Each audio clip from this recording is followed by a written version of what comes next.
Hey everybody, and welcome to the Earp Fiction Addiction presents EFA Fic Live 3, The Fic Strikes Back. Very excited to be here with you all again in anticipation of our Season 4 premiere of the podcast on Monday. I am very excited to reveal who our super awesome guest is for our premiere episode, but I'm going to wait a little while, let the anticipation simmer, and get us through a few of these fantastic story excerpts before revealing who that is. Also give some people a little more time to get into the room as we're going. I have brought you all in muted and with your cameras off, and I would ask you to please remain that way.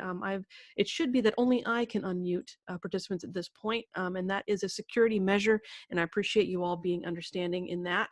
If you want to chat with each other, please do so in the group chat at the bottom of the screen. There's a ribbon of options, and one of those is the chat.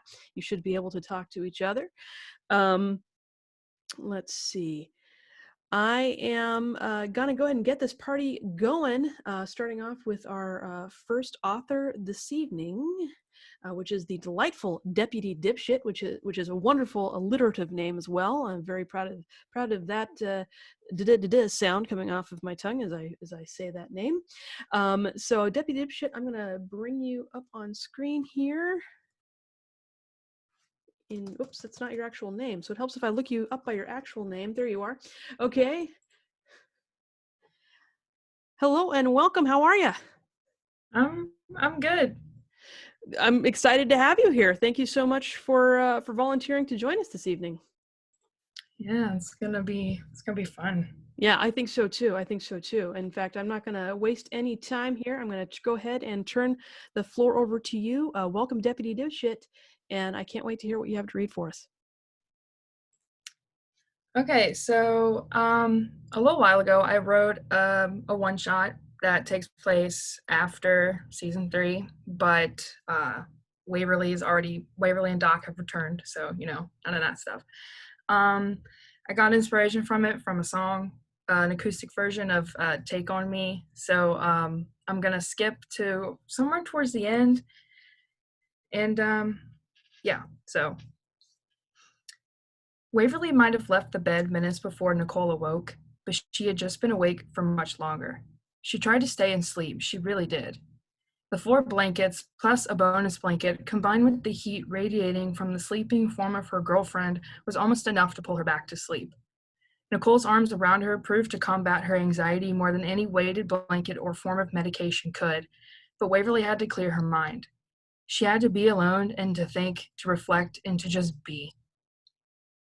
She did this every night, leaving Nicole snoring softly and quietly padding downstairs to exist and be fully one with herself, no interruptions. Though tonight, she thought, was different. She didn't find the immediate comfort in being alone that she had been feeling since this all began. She felt far more connected with herself, more than she had in weeks, but she was beginning to feel so much more disconnected from Nicole than ever. Maybe it was the constant checking in on her. Maybe it was the smothering feeling she got from anyone who tried to help. Maybe it was just all in her head. The psychological trauma that came with her experience in the garden was only the tip of the iceberg. It was less trauma and more of a yearning to figure out how she was able to live before. From an outsider's perspective, Waverly had always had it all. She had the job, the boy, the brains, but deep down she had more. She had anxiety and depression and the absolute fear of being alone, and that's what she was in the garden. Alone. Yes, Doc was there, but he was only a shell of the man she once knew.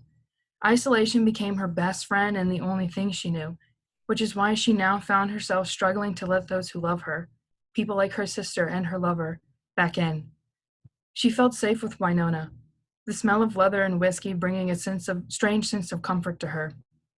Maybe it was because she had gone so long without Winona in the past that she was just used to it.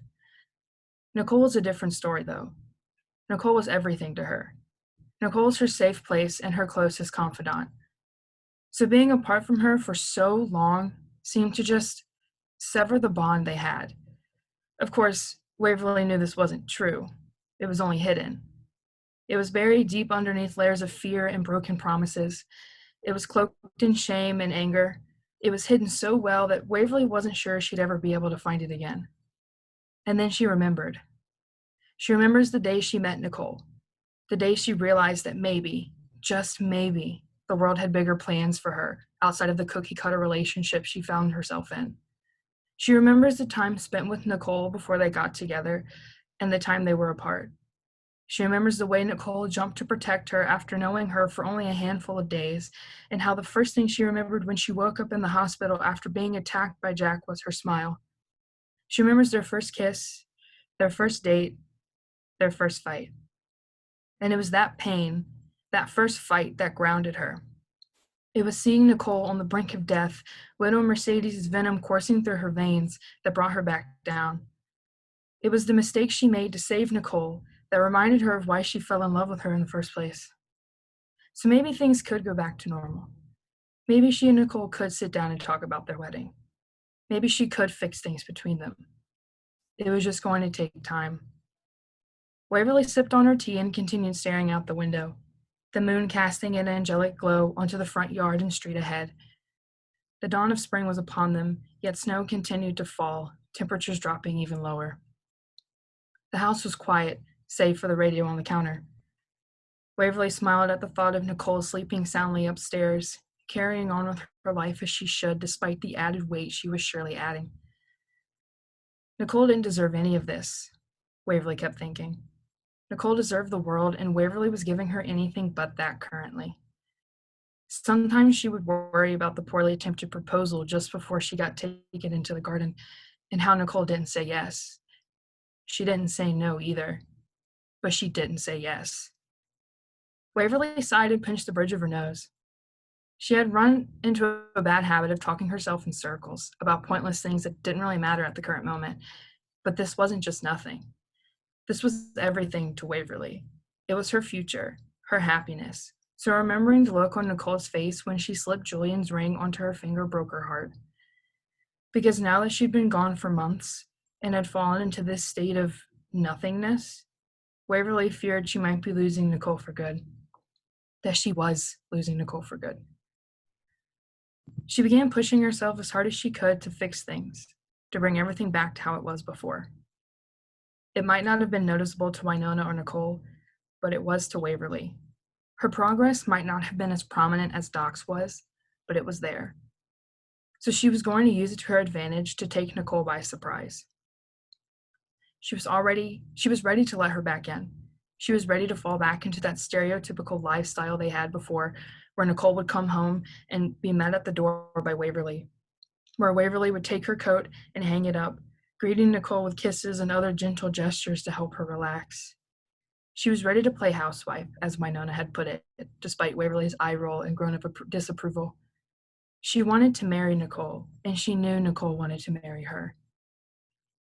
The song on the radio changed, and Waverly sensed a new presence near her, the same presence she felt every night.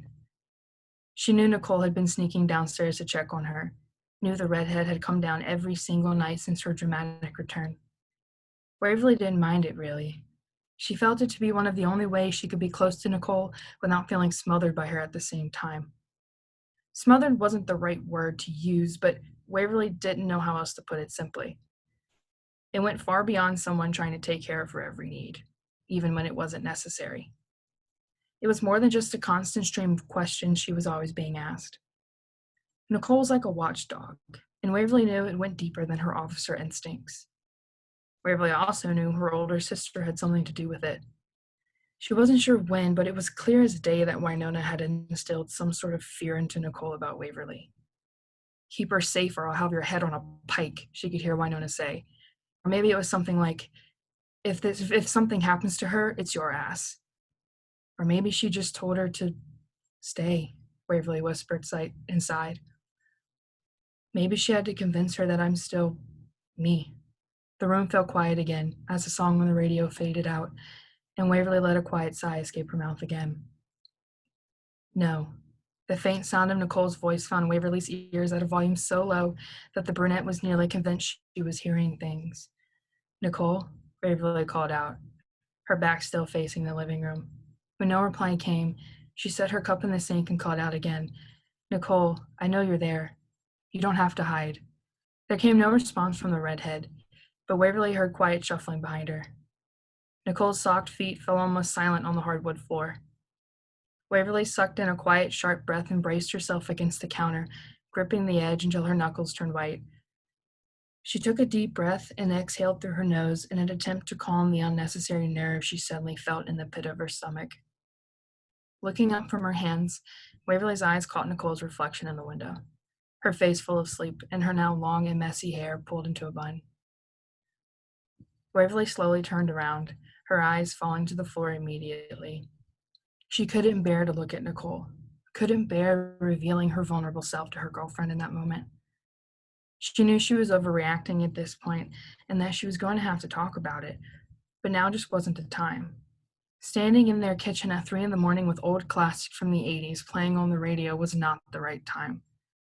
So instead, Waverly kept her heels dug into these new habits she had formed. She stayed quiet and refused to make eye contact. They stood there in silence, and Waverly could sense how much self-restraint Nicole was using to not advance further in her direction. Nicole's tense shoulders and tight jaw implied she was unsure of her place in that moment and that she was waiting for Waverly to make the first move, like always. After a painful few minutes of radio silence, Waverly looked up slowly and finally met Nicole's worried eyes with her own. Instead of agitation, Waverly's eyes landed on a face full of worry and confusion. Nicole was just as lost as Waverly was, and it only further angered the brunette. She did this. She caused this. And so she was going to have to fix it. Pushing herself away from the counter and fixing her Nicole's oversized sleep shirt, Waverly opened her mouth to speak, but Nicole beat her to it. "I'm here to listen," Nicole said quickly, wringing her hands together anxiously. "Only if you're ready to talk. I mean, I'm not about that," Waverly said after a moment of staring at the redhead and thinking about how she wanted to broach the subject. "But that doesn't mean I don't want to. Talk, she added when Nicole's face fell slightly. Nicole took a couple steps toward Waverly, relief flooding her body when she didn't retreat. Would you mind if I hugged you?" Nicole asked hesitantly. She felt foolish for asking, considering they had been together for nearly 2.5 years, but she felt like she had to. "Just a hug. I promise I won't pry for information." Waverly stared at Nicole for another moment before practically launching herself into Nicole's arms. It was a bone-crushing hug, one that held so many unspoken words and apologies that Nicole didn't know how to process. It was a hug that screamed, "I'm sorry, and I'm trying my best right now." Nicole's arms instantly found their place around Waverly's waist, to their home where they belonged. She returned the hug, resting her chin on Waverly's shoulder and inhaling her scent. Nicole had no idea what was going on, but she wasn't about to question it. The radio on the counter began playing the first few notes of a stripped-down version of Aha's classic, "Take On Me." The piano and acoustic notes played to the soft and distinct tune of the 80s hit in a way that resonated deeply within both Waverly and Nicole. Harkett's voice crooned softly in their ears, and Waverly's hands gripped the back of Nicole's sweatshirt. Nicole turned her head to the side and placed a gentle kiss to the side of Waverly's head, pressing her face into the side of her neck before leaving them in a slow dance. And that's where I'll leave you on that one. That was awesome. I'm a huge fan of this story. I love this story so much. I'm so happy that you opted to read it today. So thank you so much for doing this one. It's one of my favorites, so yes. It was an easy pick for you. Definitely. Well, thank you again so much for sharing it with us. It was really, really terrific. Yeah, no problem. All right, moving right along to our next author. Now, originally we had this set up as a duet, but unfortunately, one half of the duet had a conflict come up and had to bow out. So I'm going to instead invite, let's see if I can, yep, good, you're using your username. Invite imanerdybutch to the floor. Welcome to the show. Thank you for having me. So originally you were going to read this as a duet with your writing partner Jeep Girl, but they became unavailable. Yes. So you're going to read this one solo for us tonight. Yes, correct. Okay, fantastic. I am going to get out of your way and let you get down to it. Awesome. So this started out as a one-shot for me, and it's the infamous bar scene in Nicole's point of view. And I had some comments, and my cohort, Chief Girl, made a comment that were we going to get Waverly's point of view. And so I challenged her to collaborate with me, and she wrote the second chapter. And so tonight I had adapted the two chapters together for us to read tonight, but I will just read chapter 1. So here we go. I've just finished writing let me start again. I'm sorry. I just finished writing a ticket for a parking violation when I hear music coming from somewhere. It's not loud, but loud enough that I can hear it over the low din of the wind rolling through the lazy small town streets of Purgatory. I head back to my cruiser when I notice the front door of the local bar, Shorty's Saloon, is cracked open. I should probably check it out, make sure nothing's wrong. After all, it is midday, and from what I know of this town, most of the patrons that frequent the place are probably still sleeping off fallout from last night's binge or whatever. I slip through the door quietly, just in case I'm interrupting something or someone that shouldn't be in there. The place looks empty. I haven't been in here since I moved back to Purgatory, but then I guess the deputy sheriff shouldn't really be frequenting these kinds of establishments anyway. And then I'd see her, Waverly Earp. She looks to be wrestling with a malfunctioning tap, and the tap is winning. She gets sprayed in the face by what I can only assume is cold beer. Poor thing, I should probably say something to let her know I'm here, but instead I find myself leaning against the inner doorway and unconsciously running my fingers around the brim of my department-issued Stetson. I hear her mutter to herself, "Perfect," as she looks down at her drenched clothes, and I instantly feel something for her.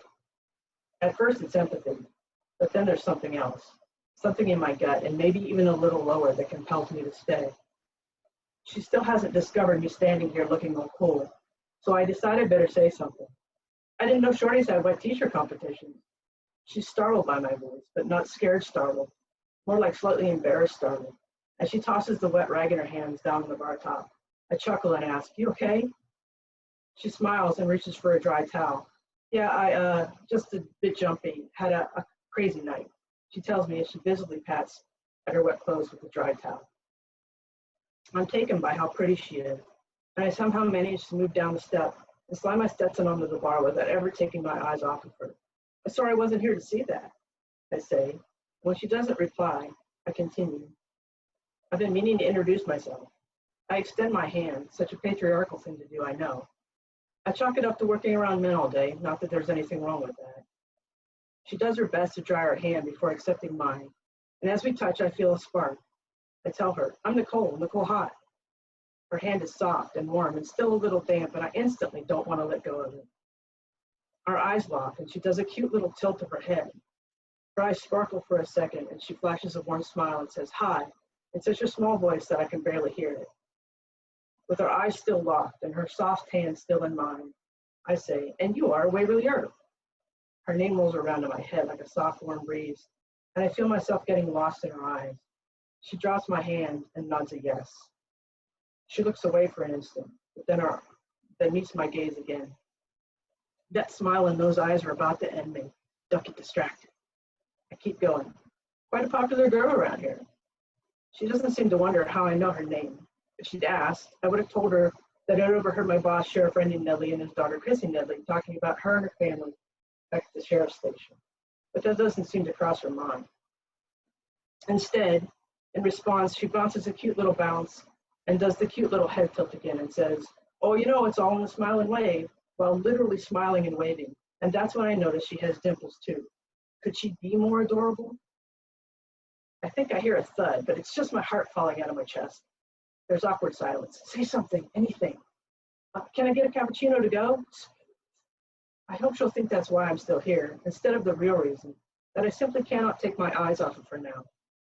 She looks around apologetically. "Oh, I'm really sorry, we're not actually yet open yet, so," she tells me. Seems she bought my slightly lame excuse for still being here. I look around too in an attempt to go with my cover. "Oh, right, okay, my bad." She's still trying to dry off as she bends down to get a little bit of beer that hit her leg, and I get a spectacular view of her cleavage. Not that the outfit she's wearing is leaving much to the imagination in the first place. Those short shorts and that lacy bra peeking through the tank top, I mean, come on.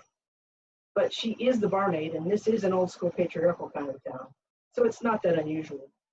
Then I say, it's just when I see something I like, I don't want to wait. What the hell was that? Quick, say something else. And your door was open, so it's those eyes. They're making me crazy. They're saying I'm saying crazy shit now, and that's the last thing I want to do is come on too strong, assuming that the feelings I'm having are going to get any traction. She doesn't seem to notice that either, since she's still trying to dry off. She says, right, oh good, right, oh God, I'm sopping wet. It's a damn good thing I know she's talking about her clothes, or at least I think she is. Remarkably, my nervous giggle doesn't give away the slightly inappropriate thoughts I'm having about her right now. She continues, you know, I keep telling Shorty he needs to fix the darn taps. My God, she's even cute when she's slightly irritated. I'm trying to act professional. I am still on duty, but she's not making this easy. Then she says, sorry, do you mind? I'm just gonna, and she motions for me to cover my eyes so she can remove her tank top. Dear God, what are you trying to do to me?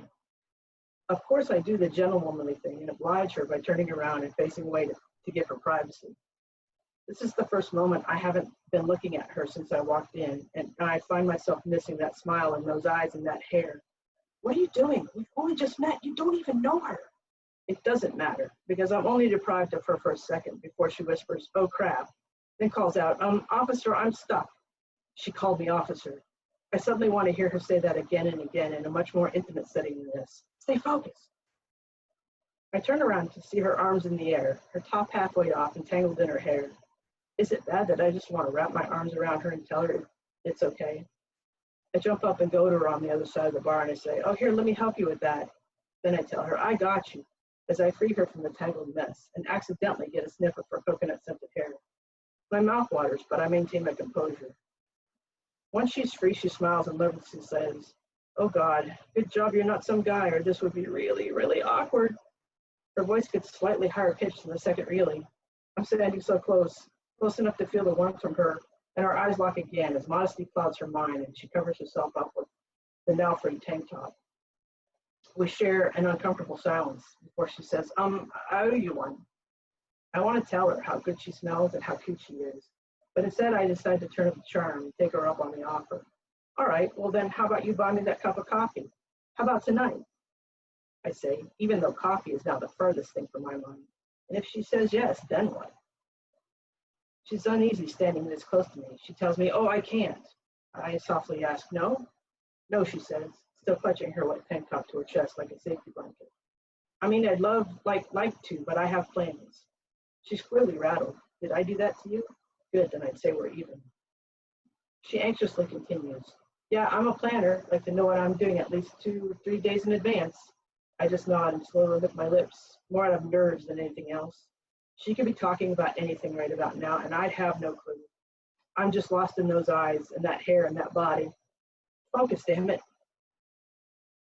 She stops and frowns and shakes her head like she's telling herself to get to the point before aggressively blurting out, I'm in a relationship with a boy man. And now I'm shouting in my head. Even her frown is adorable. There it is, the source of her uneasiness. She's got a boyfriend and therefore couldn't possibly be attracted to this tall drink of red-haired, brown-eyed, dimple-wearing cop standing right in front of her. Not to sound conceited, but that's how I've been described by a former girlfriend, so I'm going with it. I decide to let her off the hook for now and acknowledge her by saying, a boy man. And as I pull myself away from her and walk back around the bar, I tell her, yep, I've been there, it's the worst. We won't talk about why I know that. I give a shrug and grab for my Stetson. I can feel her eyes on me as I say, okay, well, some other time. I slap my business card on the bar, and yes, my number is on that card. Subtle is my middle name. I give her one last flash of the dimpled smile as I slide my Stetson on and finally say, I mean it, before walking out. My legs are trembling from the encounter. I get to my cruiser and jump in, taking shelter from the wind that is now picked up outside. I sit for a minute, thinking about what just happened, and I find myself grinning from ear to ear, because I know that won't be the last conversation we'll have, not if I have anything to say about it. It took about 2 minutes and 15 seconds, Waverly, but I'm smitten with you, and I'm certain you felt something for me too. And that's it. Hey, that was great. That was a wonderful walk down memory lane. I know. It's risky story. Risky story, but I mean, it's always fun to relive that moment, right? I mean, that's right. I remember when I tuned in to watch the show for the first time, it was on Netflix because I was a year late, like so many other people. And when Nicole Hott walked through the door at Shorty's, my wife and I went, "Who is that?" And immediately scooted forward to the edge of our couch. So yeah, that's always a delightful walk down memory lane. Thank you so much for sharing that with us today. Thank you. Okay, so we because the duet got reduced down to a solo piece, we're running quite ahead of schedule, and I don't want to get so far ahead that people who are tuning in at a specific time to catch a specific author miss their author. So that means we've got 15 whole minutes to kill. So here are a couple options. One, you listen to me jabber for 15 minutes, just about nothing and everything. Two, I could read one of my pieces for 15 minutes. That is totally up to you guys. I'm not going to force myself upon you. Or three. Okay, you guys want me to read? Okay. All right. Give me a second here to pull up one of my shorter works. Yikes. Okay.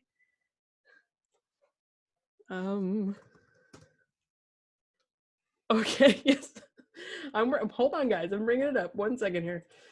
I gotta pick one that's short enough. All right, let's see. How many words is that? Nope, that's too many words.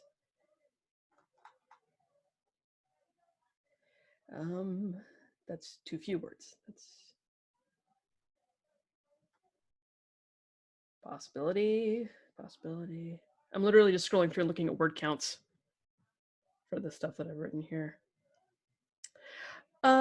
Okay, let's go with this one. This one is actually one that I co-wrote with my buddy Lara. If you listen to the show, you know she's one of our occasional co-hosts who comes in. So this is a piece that I wrote with her as part of our Be Here With Me series, which was rather unique in the way that we wrote it, in that we literally went on Messenger with each other and we just wrote back and forth. I wrote for Nicole, she wrote for Waverly. We included all of our characters' actions and thoughts, internal thoughts. But the tricky part is, just like if you're playing D&D, you can't take to heart what another character's internal thoughts are because you don't technically know them. So it was sort of a combination of D&D and a wonderful game of yes and improv. So yeah, I'm here. Here goes nothing. All right, again, this is called Girlfriends Actually. I'm going to turn off my my video for this. All right. Nicole reclined into the cushions of her couch, content with the weight of Waverly pressed into her as they watched an old movie. She listened to her girlfriend's breathing and how it had become increasingly restless over the past few minutes. Waves, you're doing that thing. Waverly lifted herself away, not even entirely sure what it was, but feeling apologetic for it nonetheless. Sorry. Nothing to be sorry for. You're just doing that thing where you take in a breath like you're going to ask something, and then don't. Nicole kissed the top of her head. What's on your mind, baby? Waverly hesitated for a moment before blurting, Girlfriends. Nicole furrowed her brow and pursed her lips. You mean like as a concept, or as your concept, or experience, I guess? You only had one wife, right? Nicole chuckled and lifted her hand from the armrest of the couch to pinch her nose and rub her eyes. Yep, only the one. So far. She hoped Waverly would take in the depth of meaning behind her words. Waverly's brow furrowed. What, are you planning a collection? This time Nicole laughed hard, a genuine belly laugh. She wrapped her arms around Waverly tightly and squeezed, kissing her temple. Waves, baby, think about it? Her tone was teasing and low. Waverly opened her mouth to gripe at Nicole for laughing at her, but her mouth just formed an O shape. Oh, she said, a blush rising on her cheeks. Yeah, Nicole smiled, mirth filling her voice. Oh. She ran her hands down Waverly's arms and linked their hands together. Did you? Waverly paused for a moment, unsure whether to continue, whether she wanted to know or not. Is that a thing for you? Wanting to marry all the girls you date? Nicole's face fell. She let go of Waverly's hands and pulled back slightly. What? Why do you think that? Really? Waverly felt a little defensive. Well, I don't know, do I? You know all about my past, and all I know about yours is what shows up in the hospital room and knows everything I should. She tried not to huff. This wasn't supposed to be a fight. She just couldn't turn her brain off, like always. Waverly, Nicole said softly, with compassion. She swung her body off the couch and sat on the new coffee table so that she could look at Waverly directly. She placed her hands on Waverly's knees. I am so sorry that happened. And you're right. It wasn't fair that that's how you found out. I wish I could go back and change it, but I can't. And I thought that she and I both made it clear to you that our marriage was a mistake. She took a deep breath. But that's not what this is about, is it? Nicole peered carefully at Waverly's face. What do you want to know? Ask me anything. Waverly looked up at Nicole slowly. How many relationships have you been in? 3, she answered quickly and directly. 4, counting us. Were they all women? Yes, although I did have a fake boyfriend in high school, she shrugged. We were each other's beards. Waverly brought her thumb up to her mouth, subconsciously biting the skin around it. How long were they? Nicole blew out a long exhale. The first one lasted a little over a year, the second a few months, and Shay, well, we didn't actually date. We just met, got drunk, married, and barely lived together for the most uncomfortable 6 months of my life. The first? That sounds serious. Nicole shrugged. The first ones usually are, right? Or at least they feel that way. At the time, her eyes clouded as she thought back to when she had been so young and so foolish. Waverly shrugged one shoulder. Not always. Nicole's eyebrows knit together. Oh, I thought Champ was... She struggled to take on this potentially new information. Was Champ not your first relationship? I had boyfriends. No one ever felt serious. How many? I mean, she shifted on her seat. How many of those boyfriends do you count as relationships? Waverly hadn't even thought about them for a while. 2? 3? It was middle school and high school, and then Champ came along, but even then it wasn't serious, not emotionally. Nicole stifled the urge to chuckle a little bit at the notion of considering a middle school boyfriend to be any sort of actual relationship. Hell, she'd dated a boy in middle school and it hadn't felt like anything. She considered bringing this factoid up, but opted to shelve it for now. And then something else Waverly had said struck her. Wait, are you saying that you consider me to be your first real relationship? Waverly looked down, ashamed at the revelation. Seeing her girlfriend's expression downturn, Nicole gently pushed Waverly's hand away from her mouth, stopping her thumb chewing.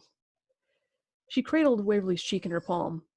Well, you're the first person I've ever been truly in love with, so big first for both of us. She smiled softly and waited, hoping Waverly's eyes would look up. Slowly, Waverly met Nicole's eye. You weren't in love with the first girl? Or the second? I thought I was. With my first. Not so much the second, but I had no idea because I had no clue what true love really felt like until I met you.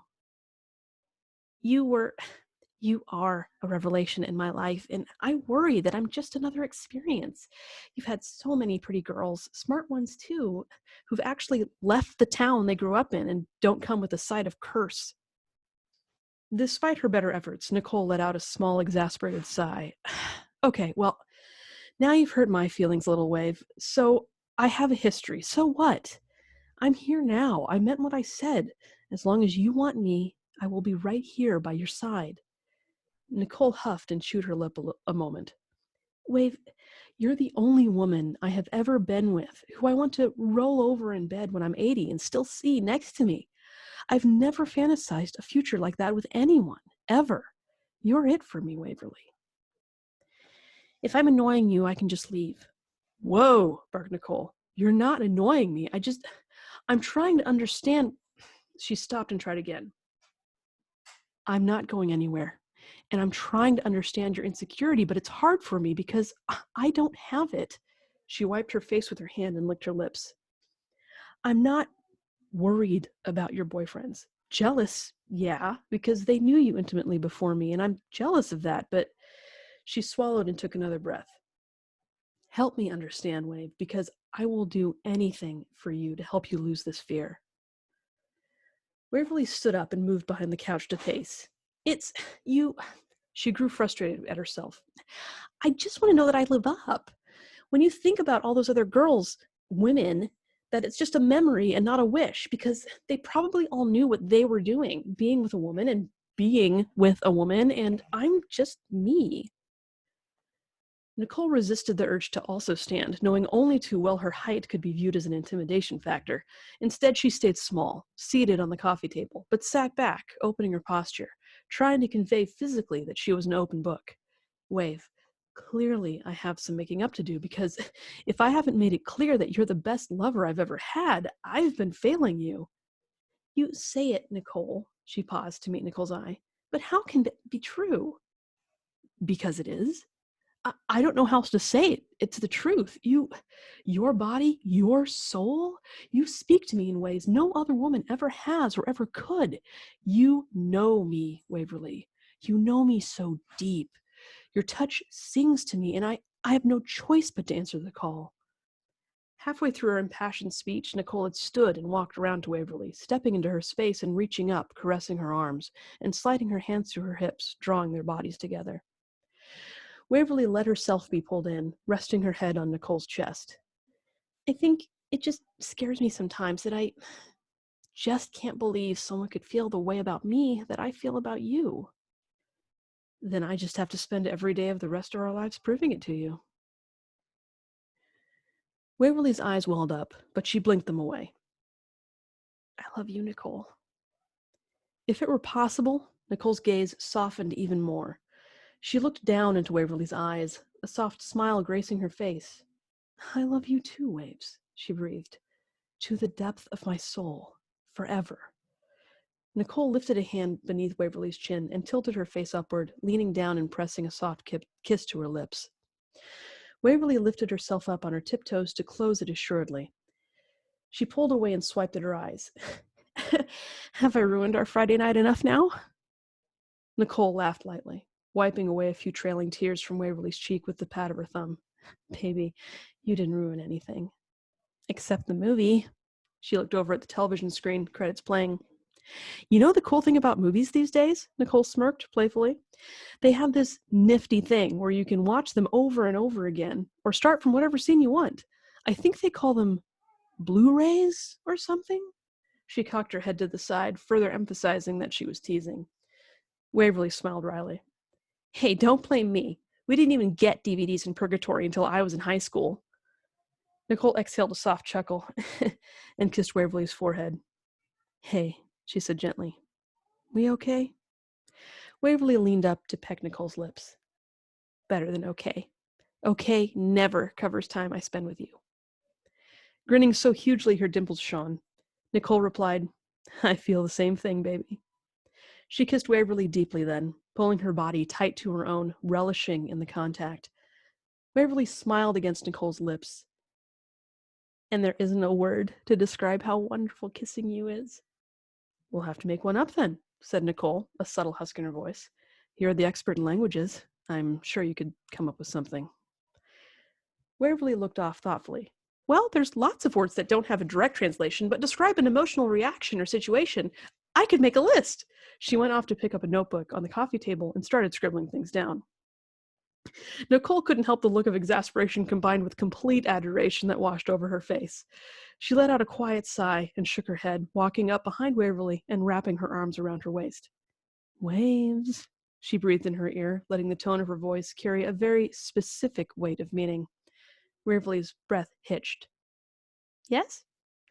Nicole kissed the skin behind her ear. I'd rather you put your brilliant, sexy mind to work on a different type of language. I'm also a very cunning linguist, you know. She kissed along her jaw and down her neck. Waverly exhaled slowly. I do know. She dropped the notepad and turned in Nicole's arms, pressing a smoldering kiss to her lips. Stepping back coyly, she gave her best come-hither expression, and then pivoted, dashing up the stairs. Nicole giggled, biting her lower lip, and gave chase. She would follow that girl anywhere. And that's that one from me and Laura. So that was Girlfriends Actually by myself and Laura. So thank you for indulging me and filling that time gap. And it looks like I filled it pretty effectively. Oh, thank you guys. Thank you. Looks like I filled it pretty effectively. I am going to go ahead and bring up our next author here. And that is the wonderful FrostedLimits. Which, oops, I don't, oh gosh, hang on a second. I gotta look up your actual name.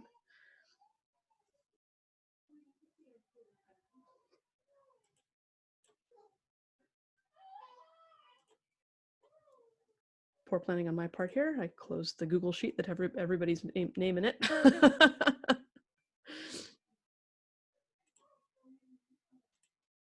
There we go. Okay, it's Mackenzie. All right, 1 second here.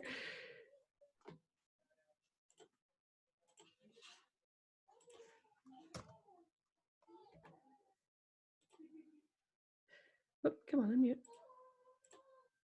Okay, Mackenzie, you should be on deck now. Oh, there you are. Hey.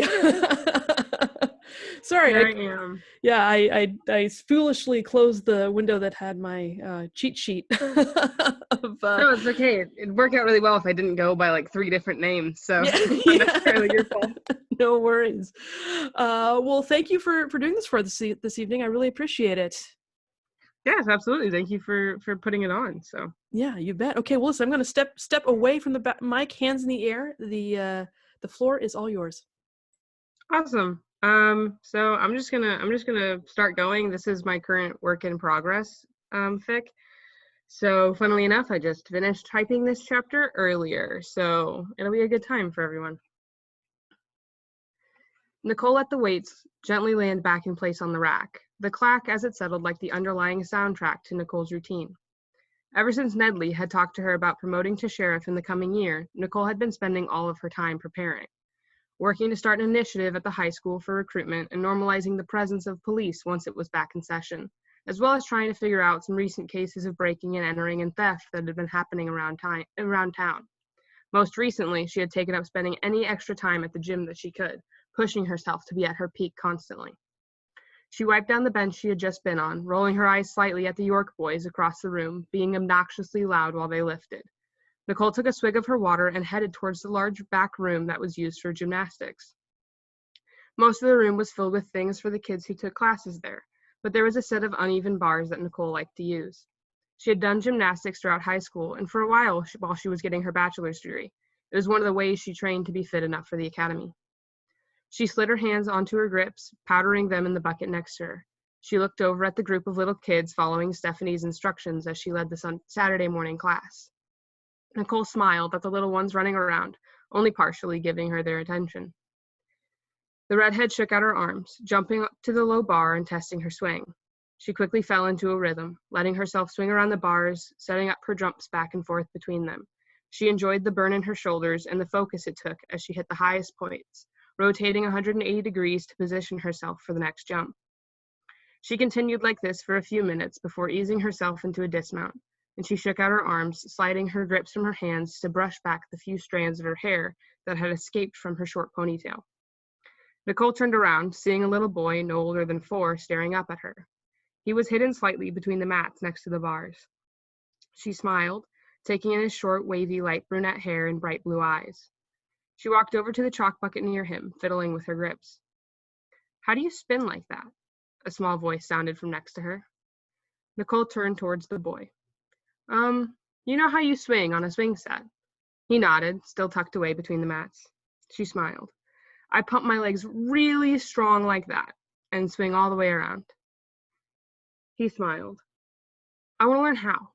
His face fell slightly, but Miss Stephanie is teaching today. Nicole felt her heart ache at the way the smile slipped from the boy's face. Do you not like Miss Stephanie? She sat down, cross-legged in front of him so they were on the same level. No, she's mean. Miss Christie is a much better teacher, but she dances upstairs with Mama on Saturdays. The boy came farther forward towards her, mimicking the way she was sitting to sit directly in front of her.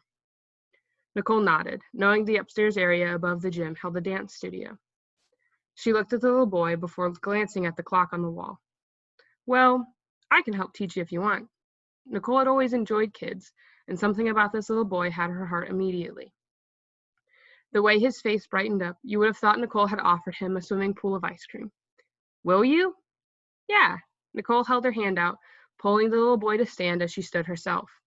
She started to walk him over to the small bar set up for kids his size to learn to hang from, when he suddenly stopped and pulled his hand from her grasp. Wait, he said loudly. Nicole turned, concerned at the sudden change. What's your name? Mama says I can't talk to strangers, but if I know your name, then we can be friends. But we can't go anywhere else, not without Mama. Nicole smiled at the little boy. The cop in her was proud of him, and for his mom for teaching him this. She crouched down to his level, looking in his piercing blue eyes. She held her hand out to him. I'm Nicole. What's your name? The boy smiled as he held his hand out in return to shake hers up and down wildly. Oliver Alexander Earp. Nicole smiled even wider. It's nice to meet you, Oliver Alexander Earp. The boy giggled at the serious way she said his name. He grabbed her hand to pull her towards the bar set. Come on, Cole. We've got gymnastics to do.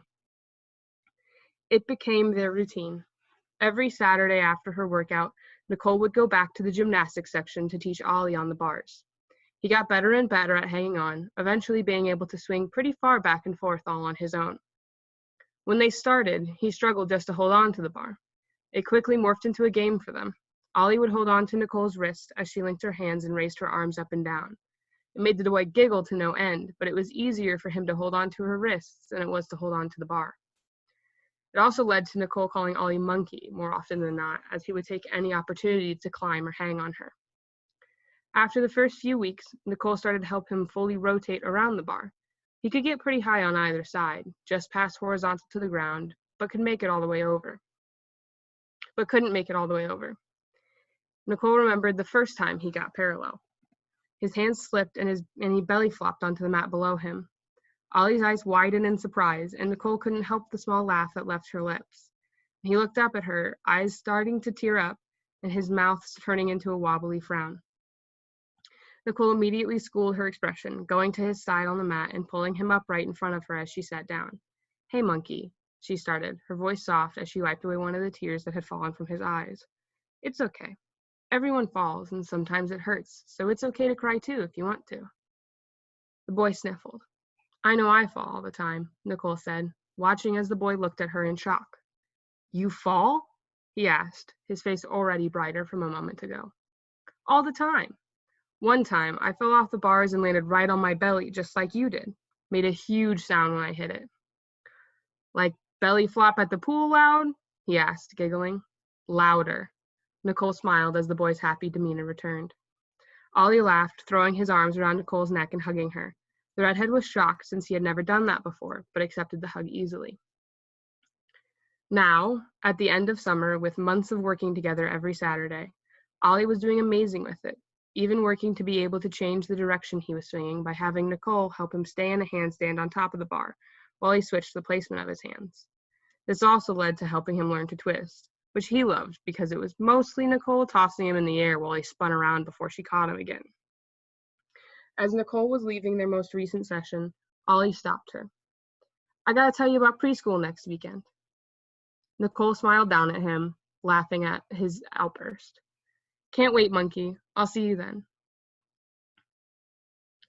Later that week, Nicole took a deep breath as she walked out of Purgatory High School. Her meeting with Principal Lucado had gone well, and the routine presence of herself and possibly a few others was welcomed at the school. The goal of the initiative was to help students interact more with them, potentially to feel more interested in law enforcement, but mostly so that they always knew they could reach out if something was going on. Since Purgatory was such a small town and people talk, most of the kids in town kept stuff to themselves, even if they shouldn't.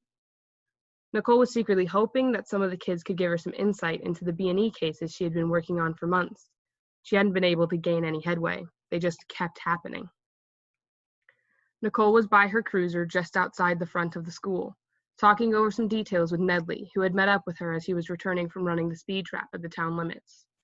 Kids bustled around them, the bell having rung a few minutes before. Her hands rested comfortably against the thick belt around her hips, and the breeze was not quite strong enough to mess up the waves in her short red hair. "It went well, Sheriff," she said as she talked to Nedley.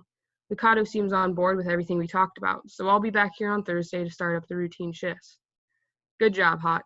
It's exactly the kind of thing that Purgatory needs," Nedley replied, his curt sentences matching a well-worn police cadence. "Thank you, sir. It means Cole!"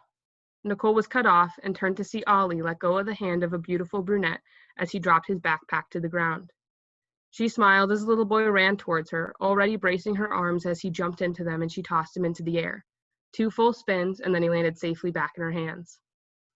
Ollie let his hands fall to her wrists, and Nicole smiled as she held her arms so that he could hang from them. "Hey, monkey, what are you doing here? I thought you were starting preschool, not high school."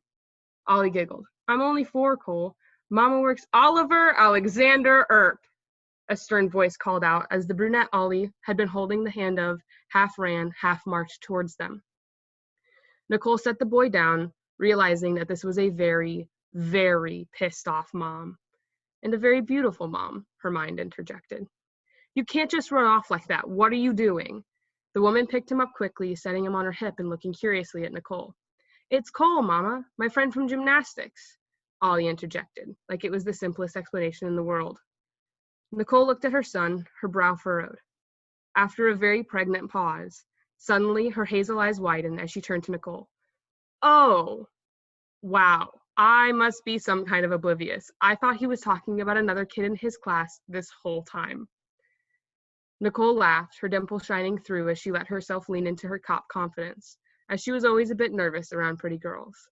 "No, ma'am," her southern accent shining through a bit. "Just me. I'm Nicole Hot." Nicole held out her hand. The brunette took the offered hand and gently shook it. "Waverly Earp. Nice to meet the person my son has spent all summer talking about." Nicole's dimples deepened with her smile as she broke their handshake to rub the back of her neck bashfully. "Well, he's pretty great too. Definitely made my weekends." Ollie smiled widely at the compliment, making Waverly smile in return, and Nicole felt her heart stop at how beautiful it was. "Well, I guess all I can do is be happy you're a cop and not just some random person." Waverly's brow furrowed again. "That makes me sound like a horrible mom, doesn't it?" Nicole chuckled. "Well, if you work here, you'll see me around much more often. Make sure I'm up to par," Nicole added with a wink to the end of her sentence. Waverly smiled, the tinge of her cheek slightly pinker. "Room 109. And if you're here in the afternoons, this one," she tickled at Ollie's sides, making the little boy giggle, "will be here too. But right now we need to run. My sister just got back into town." Nedley scoffed. "You tell Winona to stay out of trouble." "Will do, Sheriff. But have you ever known her to listen to people?" Waverly answered him. "I'll see you around then," Nicole smiled at Waverly before looking at Ollie. "And I'll see you on Saturday, monkey?" The little boy nodded his head wildly. "Yep, see you then, Cole." "I'll be seeing you," Waverly spoke, catching Nicole in an intense hazel gaze. "Officer Hot." The end. Yeah, that was great. I love the reveal of Waverly not realizing that Nicole was an adult. I loved that part. It was one of my favorite things to write. I was like, how do I write Waverly being oblivious? Because she never is. No, she's not, but if she's only getting parts of information from a child, it makes total sense. Yep. Yeah, that was fantastic. Thank you so much. Thank you. All right, so we are coming up on the 8 o'clock hour for you East Coasters, and I am going to take this opportunity to share with everybody here in the room the person who will be joining us, or who joined us previously for a recording session, to be our premiere guest for our season 4 episode 1 podcast. So here we go, a little drum roll. I hope you didn't get too sick of him during this weekend's HomeCon, because we're going to be talking with Tim Rozon for our season 4 premiere episode on Monday. So be sure that you are ready to tune in on Spotify or from our website or iTunes, however you get your podcasts. Please tune in on Monday morning when we will be dropping that brand new, fresh, hot off of the editing suite presses episodes for season 4. Of the podcast. So I I hope that you guys are excited. It looks like you are according to the chat. He was a delight to chat with, just as much as you can imagine. Of course, we do spend the first portion of the show talking about Doc-centric fics, because we can't talk about Doc fics with Doc himself. But we hope that you enjoy our season 4 premiere, and I am super duper excited, you guys. It was a really wonderful conversation. All right, so having gotten that information out into the world, let's bring our next reader up on deck here. Oh, wait a second, you're going by your... There you are. All right, so AbleJack, I'm taking you off mute here. Welcome to the reading floor. Thank you. All right, everybody. I am going to be reading an excerpt from my story, God in the Details, introducing a character that people seem to really like.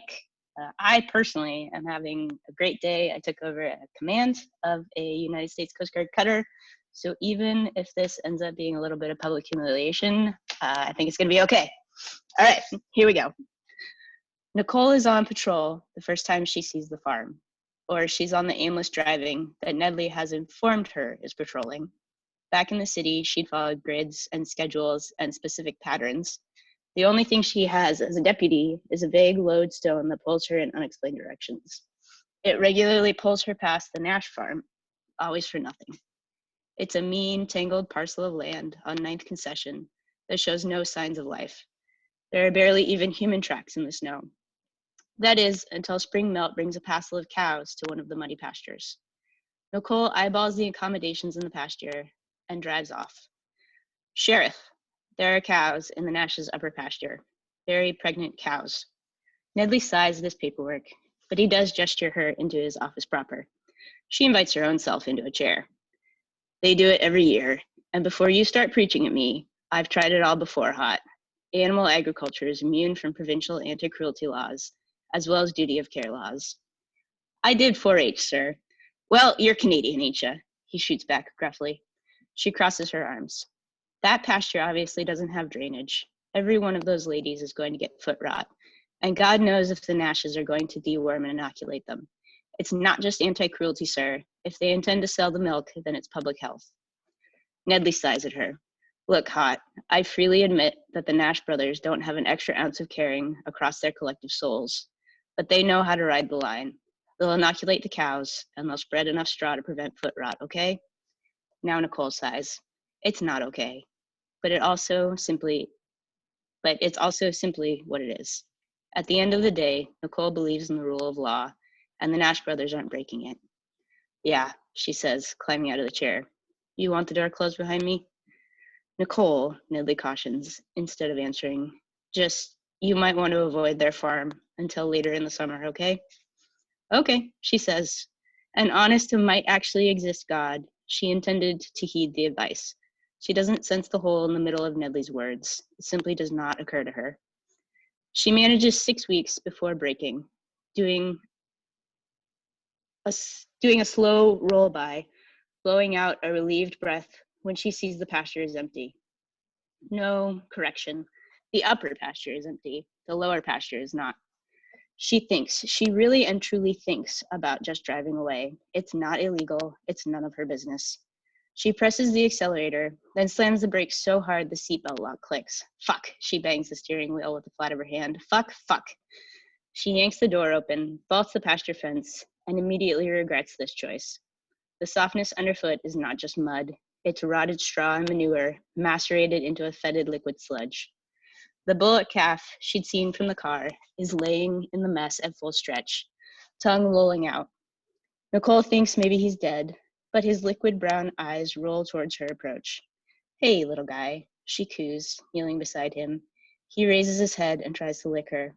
Little boy, little darling, she tells him. You're okay, you're fine. She runs her hands and eyes over him. Swaths of his hide have sloughed into open sores,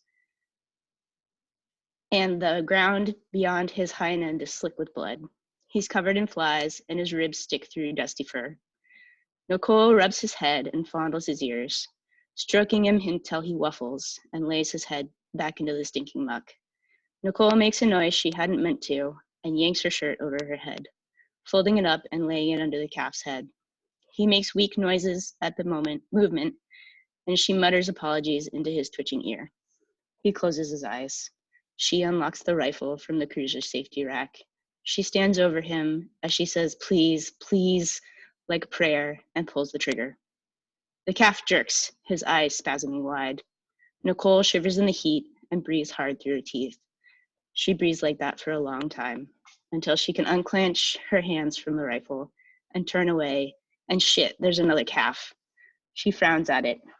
Maybe the kill shot had flushed it from the little 2-stall barn at the far end of the pasture. She edges towards the structure until she's near enough to see that it's swarming with blowflies. Please, she moans for herself this time, but she doesn't need the damnation of Leviticus to know God isn't going to help her. The first sally doesn't go well, the sweet rot making her reel back, choking and retching. She pulls her undershirt up until she can breathe through the hem and makes it through the door. There are 4 more calves inside. She forces herself to check each of them, but they're beyond the need for bullets. She stumbles out, gulping the relatively fresh air. The final calf is moved back towards the lower, muckier end of the pasture. It tries a few tottering steps as she nears, but it's a token fight. There's blood down the second calf's hind legs, but she's upright and lacks the weeping sores her brother had sported. Nicole rubs her hand soothingly against the calf's poll, and it leans into the touch. Mother-starved, she supposes, and so thoroughly neglected by the Nash brothers that it isn't afraid of humans. Hey, little miss, what are we going to do with you? The calf leans heavily against her. Nicole notices that she has beautiful eyelashes, long and drooping down, like the calf can finally relax.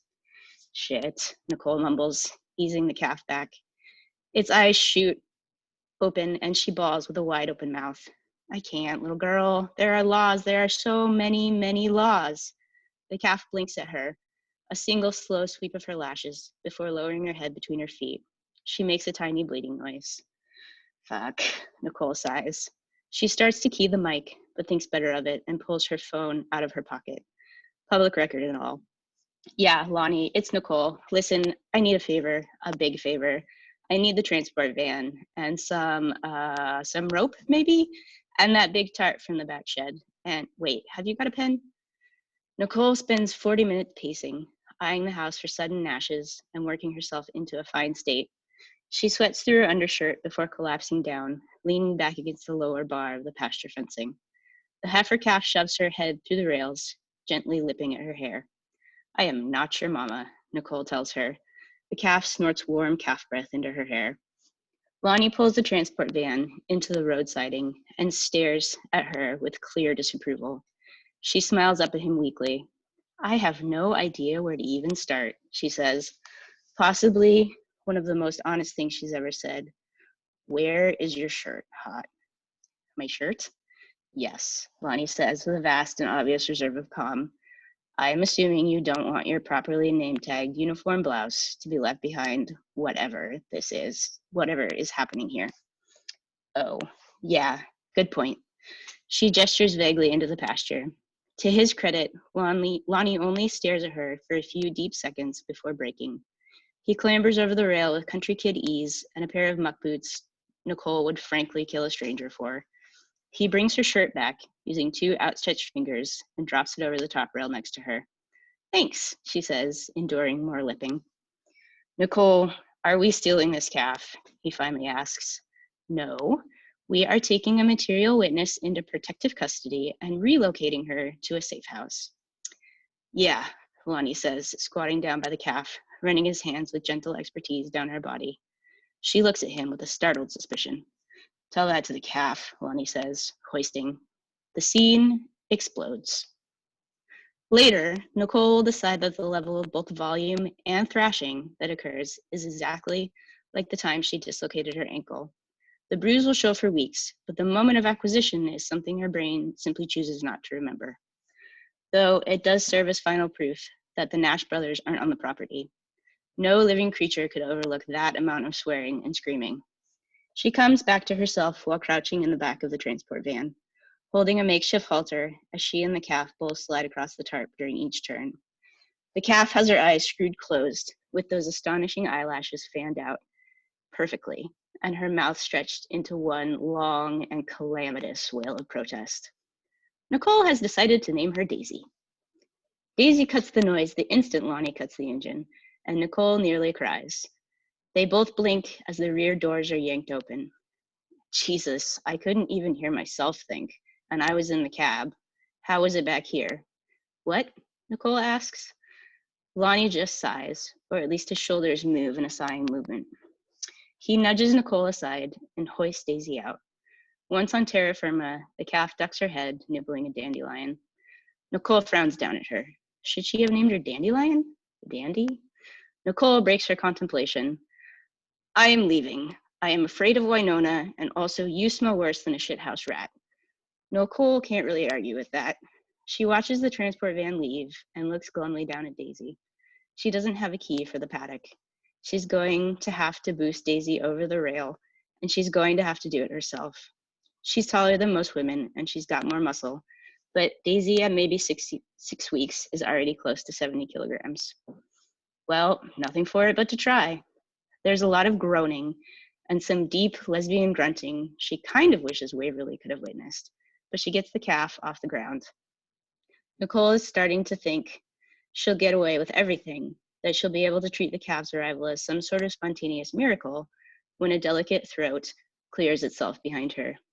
Nicole, Waverly says. Hi, Nicole wavers a trilling note of utter guilt. This is Waverly, this is Daisy. Daisy, Waverly. Waverly flicks her fingers in a politely bewildered little wave. Daisy sweeps her ridiculous eyelashes and balls something tiny and precious. Oh, Waverly squeaks, springing forward to commune nostril to nostril with the calf, while Nicole holds her up and does absolutely no lesbian grunting. Finally, Waverly looks back up, pupils wide with adoration and some calf slobber on her cheek. I have no idea what's happening, but I love this calf almost as much as I love you. Suddenly, it doesn't matter so much that Nicole is covered in mud and blood and shit. It does not matter that her shoulders may be slowly dislocating from their sockets. She hoists Daisy over the rail on a surge of pure fucking oxytocin and red-tinged lust. The calf takes a few tottering steps and balls back at her. We're parents, Waverly thrills, though I suppose most people would have started with a dog. She wraps an arm around Nicole's waist. Covered in literal shit here, Nicole points out, trying to jerk away. Waverly just squeezes tighter. You're a goddamn hometown hero, you know. Kind to children, animals, and stray Earps. Nicole grins and starts to explain exactly how stray Earps can reward such kindness in strangers. But she's interrupted by a cry of, what the actual fuck, floating down from the lich gate. Well, Waverly points out as Winona stalks towards them. At least this time it's just stray animals and not her catching us having sex. Nicole is honestly not sure which activity is better or worse for her longevity. The end. All right. Oh, you have such a fantastic turn of phrase, AbleJack. Thank you. I love your writing so much. Thank you for choosing to share that excerpt with us today. That was freaking awesome, man. I just loved it so much. Thanks for having me. Yeah, absolutely.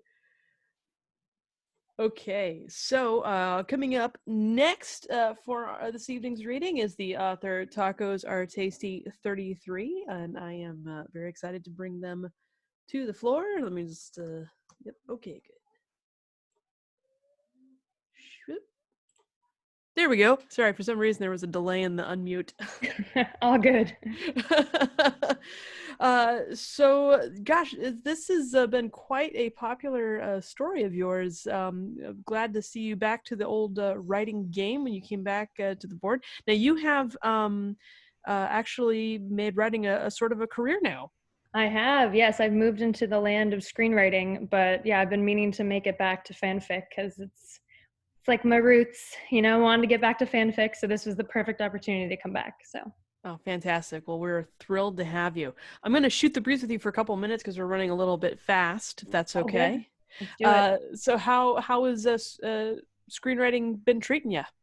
It's been pretty great. My program finishes up in a few months here, and I'm currently actually working on an original TV pilot. So for all those TV nerds out there, that's like the first episode that premieres ever. So that's been pretty exciting to come up kind of with my own world and own characters, and it's going to be like a queer witchy kind of TV series. So I'm really excited to write it. But yeah, screenwriting's been amazing so far, and I can't wait to bring queer stories to the screen, whether it be film or TV. So yeah, we absolutely need more queer voices in writing rooms for sure.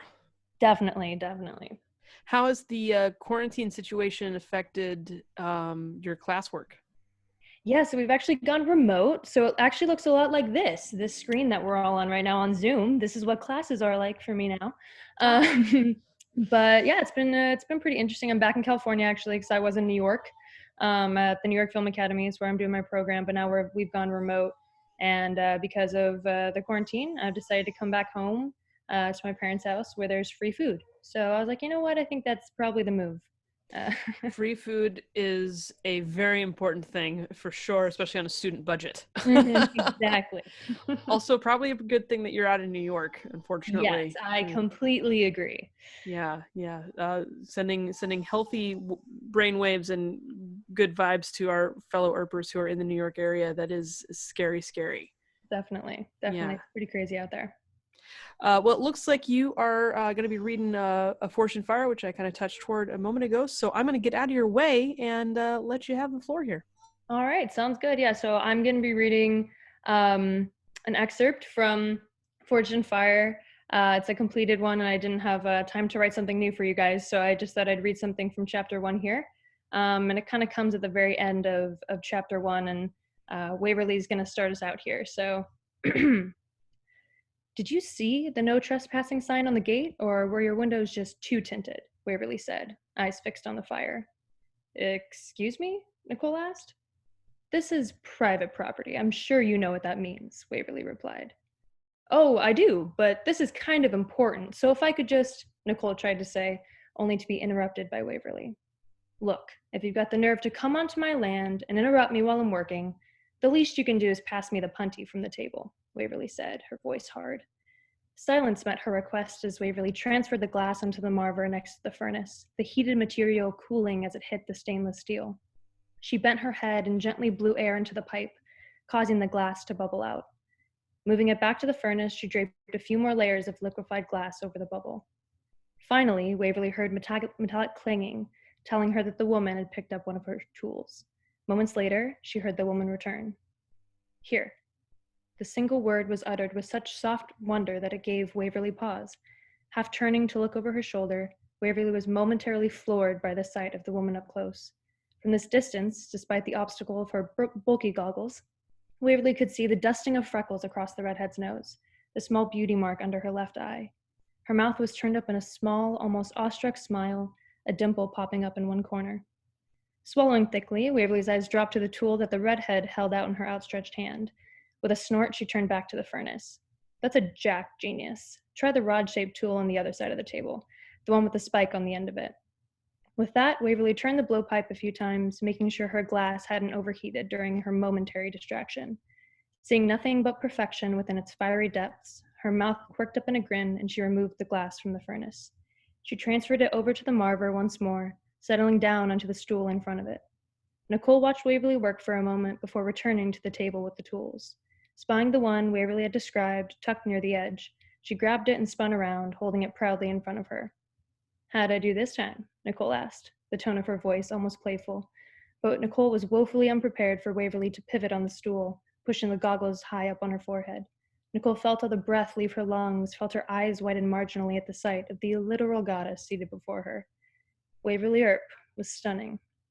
Nicole drank in Waverly's delicately striking features and sun-kissed skin, and then finally she looked into Waverly's eyes. And just like that, she was hooked, unable to tear her gaze away. Those hazel pools were full of mysteries, swirling with secrets, brimming with life. They struck Nicole to her very core, pulling her in, tethering her to this moment. And Nicole couldn't bring herself to do anything but breathe and gaze deeply into them. But if Nicole had been able to look away, she might have seen that Waverly was just as affected as she was. Waverly couldn't help but be equally enchanted, unable not to notice the way the light of the fire danced across the redhead's angular cheekbones, highlighting the red tint of her hair. This woman standing in her workshop was breathtakingly gorgeous and had Waverly fighting off a fierce blush. How incredibly irritating and inconvenient, Waverly thought. Shaking herself out of it, Waverly wrenched the punty away from the redhead. She turned back around to begin to transform the glass and the marble into what she had envisioned. Waverly retreated to what she knew, to what she was comfortable with. She returned to hand-blown glass, turning her back on the woman who seemed to call out to her heart. Waverly worked in relative silence, the crackle of the fire the only occasional sound echoing off the walls of the workshop. Waverly got lost in the process, humming softly under her breath as the piece she had imagined came to life before her eyes. She had honestly completely forgotten the other woman was there, deluded into thinking she was alone with her art, until she felt a presence at her elbow. "Wow, it's beautiful," Nicole whispered. Waverly startled at the interruption, almost dropping the punty and causing the blown glass sculpture to topple off the workbench. "Jesus, wear a bell or something," Waverly admonished, her tone causing Nicole to retreat a few paces. Abandoning her tools and pulling off her goggles with a huff, Waverly returned to face the woman completely. The redhead fixed her with a charming dimpled grin, holding up her hands in mock surrender. "My apologies, ma'am. I couldn't bring myself to interrupt. You were mesmerizing to watch." "Don't call me ma'am. It makes me feel old," Waverly shot back, irritation swirling within her. Giving Nicole a quick once-over, she smirked. "Besides, I'm pretty sure I'm younger than you." Seeing the redhead set her jaw, ready to respond, Waverly quickly added, "And I would go so far as to what you just did there, incredibly intrusive." Pursing her lips, Nicole's eyes trailed across Waverly's features for a moment before returning to her eyes. "I think we got off on the wrong foot here. Let me start over," she began, holding a hand out, offering it to Waverly. "I'm Nicole Hott, from Nedley Galleries." "You're from a gallery?" Waverly scoffed incredulously, leaning back against the workbench, not taking the woman's offered hand. "A handful of galleries, actually. I'm one of their senior directors." Despite the small thrill of pride that Waverly felt, this whole thing was incredibly disconcerting. Feeling her defenses go up, she eyed this Nicole Hott warily. "What brings a senior gallery director to my humble abode?" Nicole slowly lowered her hand, her dimpled grin refusing to drop as she fixed Waverly with an unreadable look. "I want you." Those three simple words, uttered with such conviction, had Waverly's insides twisting, her heart hammering in her chest. Ignoring her body's reaction to the cleverly worded turn of phrase, Waverly went for casual and shrugged her shoulders. "Get in line." Nicole seemed taken aback, her eyes widening slightly, almost as if she hadn't been expecting Waverly's rebuff. "I'm sorry?" With a well-timed eye roll, Waverly leaned back onto her elbows on the workbench. "You think you're the first bigwig from the big city to show up here, trying to tell me what's best for my artistic future?" Nicole's brow furrowed, confusion flashing across her face as her mouth turned down in a small frown. No?" Annoyed that she found Nicole's frown enticingly adorable, Waverly let her irritation carry her to safer shores, away from the unknown waters of the woman in front of her. "You're dang right no, and I don't need any help from some hotshot gallery director either." Mouth opening and closing, Nicole seemed to wrestle with her surprise at the outburst for a moment, before her mask slid back into place. The calm air about her returned as she changed tactics, hands falling to her belt buckle. "Miss Earp, my boss and I, we can pay you handsomely." Throwing her arms out and gesturing around her, Waverly smoothly replied, "And I don't need the money. Got anything else to put on the table?" Nicole clenched her jaw, eyes flashing with something as she quickly closed the remaining distance between them. She stopped when she towered over Waverly's seated figure, hands falling to the workbench on either side of Waverly. Nicole leaned down. bringing her face within inches of Waverly's. Waverly sucked in a breath, her eyes widening as she looked up at Nicole, trying her best to focus on the huskily whispered words coming out of Nicole's parted lips. What if I told you that I could make your wildest dreams come true? Waverly, I can take your art and put it on display for the whole world to see. I can lift it up, put it where it belongs. Waverly tried to listen, she really did, but she couldn't help but be insanely distracted by Nicole, by the way Nicole's words filled the space between them, by the puffs of breath hitting her lips. Throat bobbing as she swallowed, Waverly willed her eyes not to drop to Nicole's lips. Well, what makes you think I would want that, especially from you? Oh, darling, Nicole replied with a dimpled grin.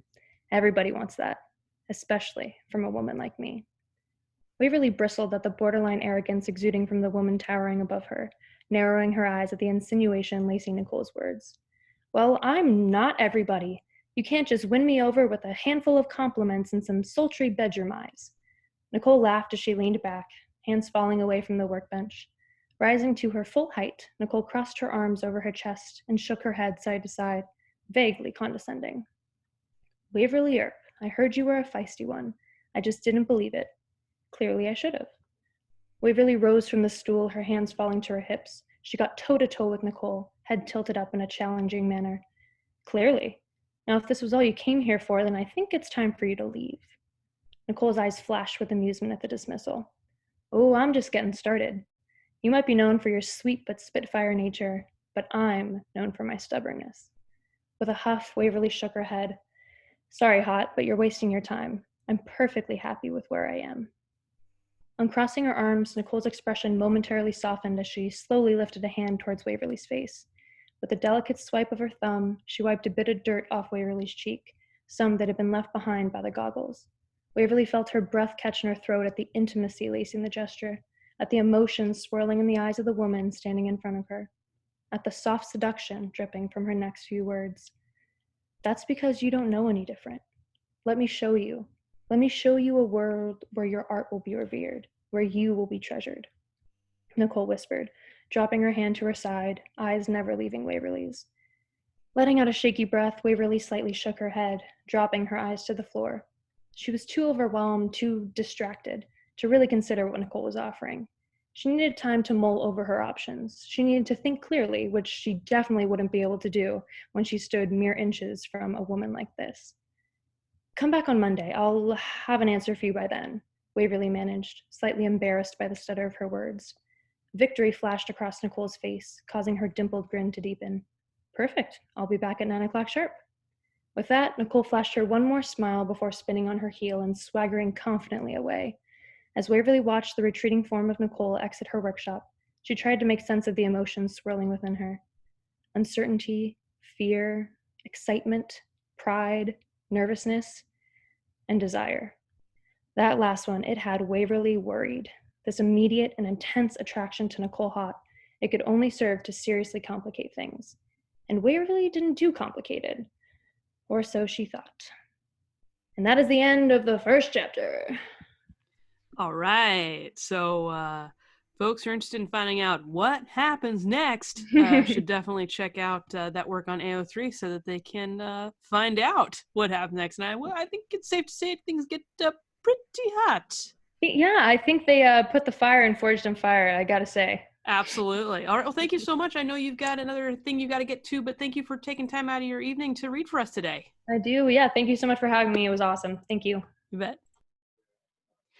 Okay, stepping up to the plate next. Whoops, sorry, my kid is messing around with my phone headset there.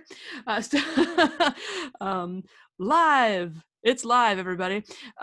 Stepping up to the plate next is the wonderful Umachica. So let me find you in here. There you are. Whoop. Unmute. Why didn't it unmute? Why is there a delay? There seems to be this weird delay happening. Try it again. Jordan, if you can hear me, if there's anything you can do from your end, I'm trying to unmute you. It's not working. There we go. Gotcha. Hey. Hey. Whoops, sorry. My dog picked the perfect time to decide that he really wanted to be out of my room. So, Oh, okay. No worries. I can relate to juggling dogs and all sorts of things. So, welcome. Thank you for joining us this evening. oh, well, thank you for having me. So before we dive in, I'm going to stretch for a couple moments here until we hit your official start time. So Little Miracles, this is a very unique story. And I'm delighted that you've just opted to read a chapter from us. I'm actually going to ask the question. Now this is the story that has the different flower types as the chapter titles, correct? Yes. So what inspired you to do that, to go with types of flora?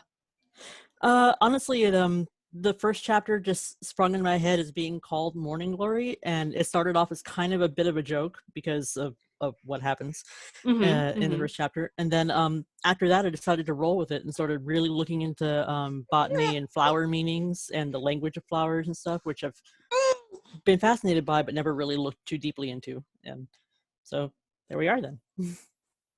Well, I've certainly been enjoying reading the story, and I'm looking forward to when you have the opportunity to update it again, because I actually have subscribed to it. I'm very keen to find out what happens next, and I'm looking forward to enticing folks to read it based on your little excerpt today. Make sure I don't have anyone waiting in the waiting room, and we're good. Okay, looks like Brent has a question. Brent, go ahead and type your. Yep, they say, hey Jordan, this is one of those titles I mentioned that I have open. What's your question, Brent? Brent.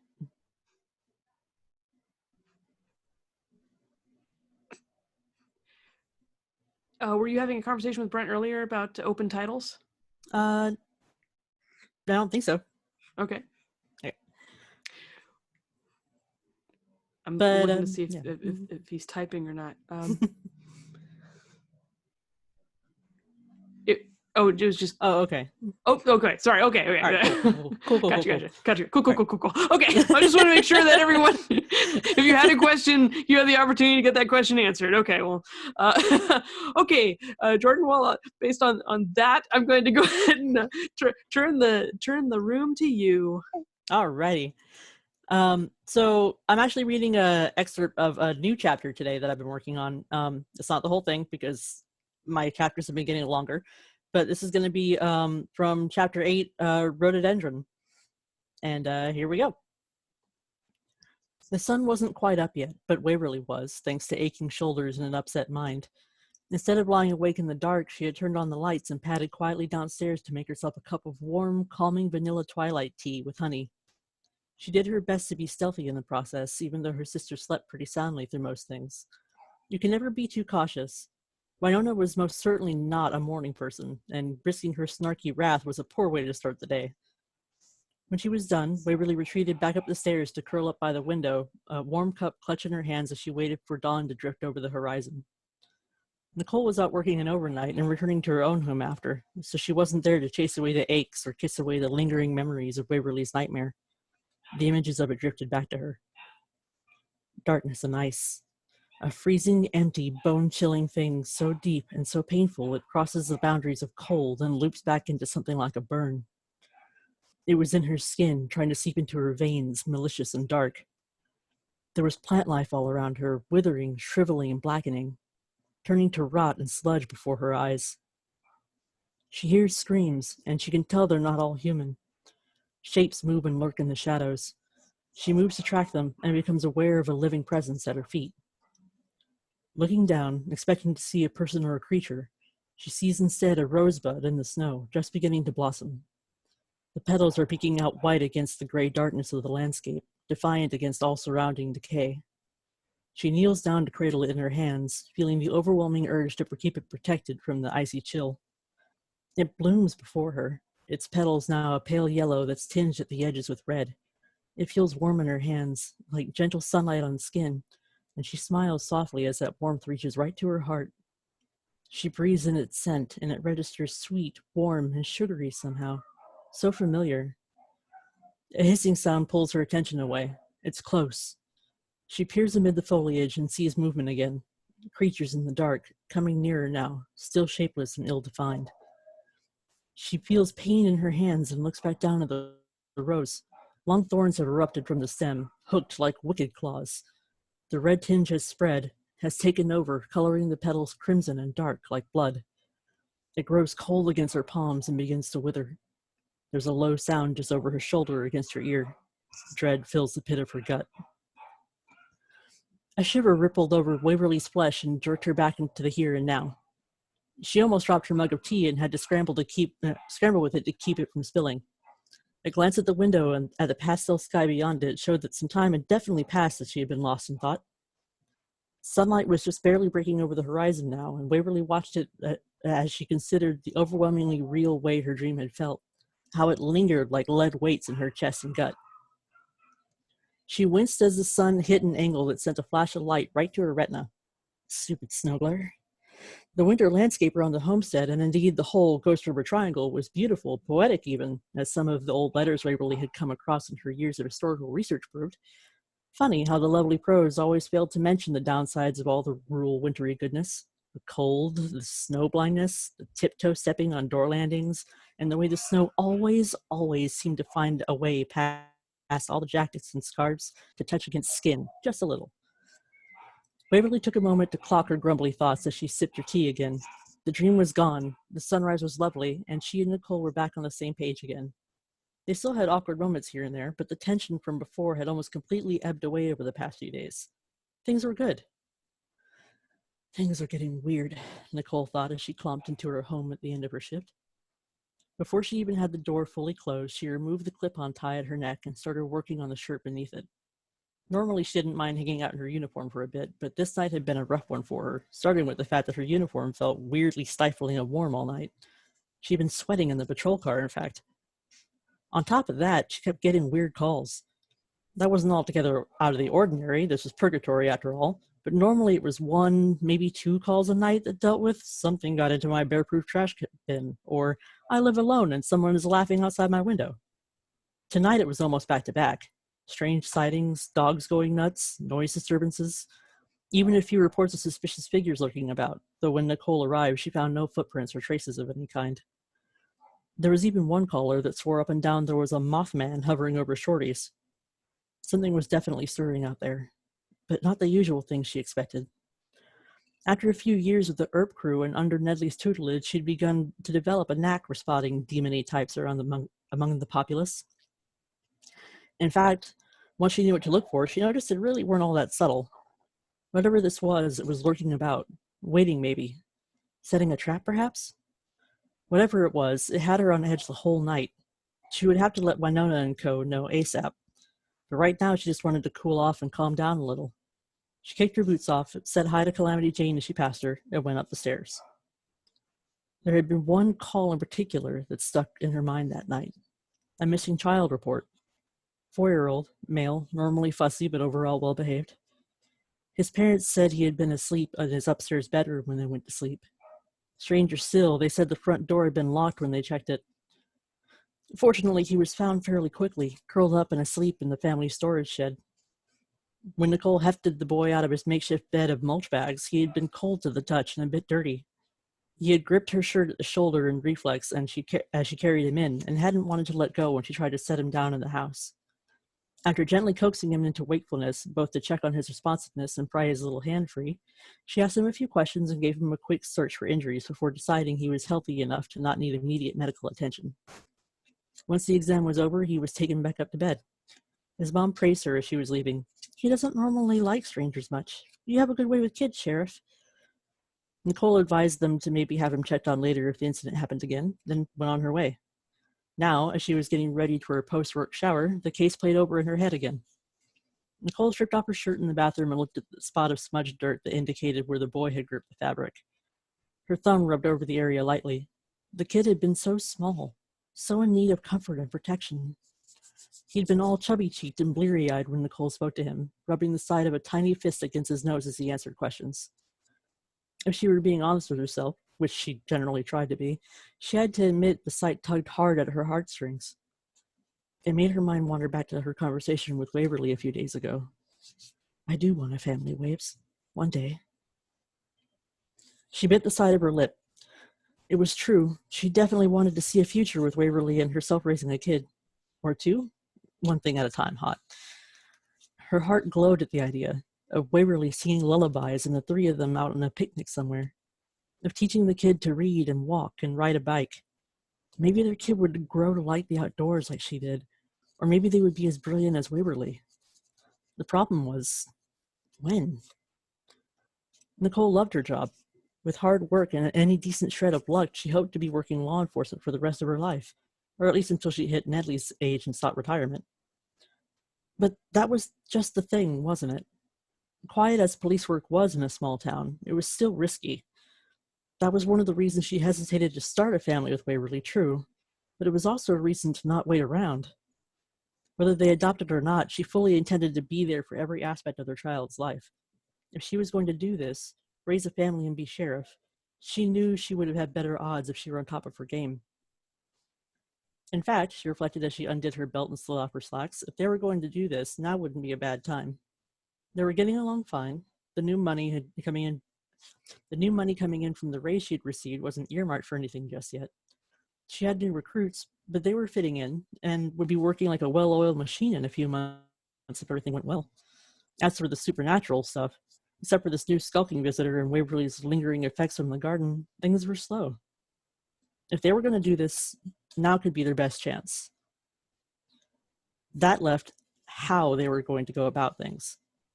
They could adopt, of course, go through the applications and home studies and legalese and all the rest. There was in vitro as well.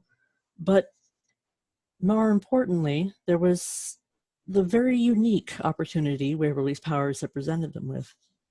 For as long as Waverly was transformed, they could actually conceive together. Nicole's stomach flipped at the thought of not only the act itself, though that was another factor of its own, but also at the very idea of being pregnant. Having a baby was wildly beyond anything Nicole had pictured as a future possibility. Health class had done quite a number on her, seeing the changes the body went through while a baby developed. It made her squeamish.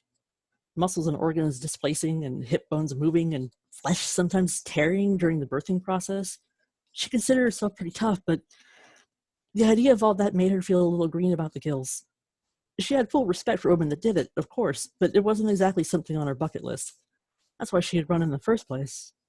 But given time to think on it, her hand trailed over her own abs as she looked at her stomach. Could she do it? Let her body go through all that? Get all heavy and tired and off balance?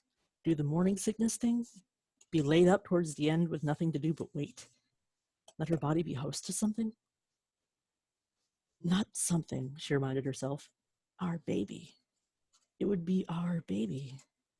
Waverly and I have already talked about things like in vitro. If she's willing to do it, why shouldn't I? She gulped and glanced up, catching sight of herself in the mirror, standing there in just her underwear. For a moment, she pictured herself much differently. Her stomach rounded out, belly button protruding, with Waverly there by her side, arms lovingly wrapped around her and hands resting on new curves. And growing within. She took a deep breath. Something shifted and slid into place for her then. Heat rose to her cheeks in a blush, and a kind of gentle softness filled her heart. She looked back at her own expression, seeing her eyes welling up just a touch. For Waverly I could, she realized. For her, with her, I could do anything. She stripped out of the rest of her clothes and stepped into the shower. She just had to think of the right time, the right way, to bring the idea back up again. And after, she thought with a curious flutter in her gut, we can discuss the logistics of everything. And that's it for now.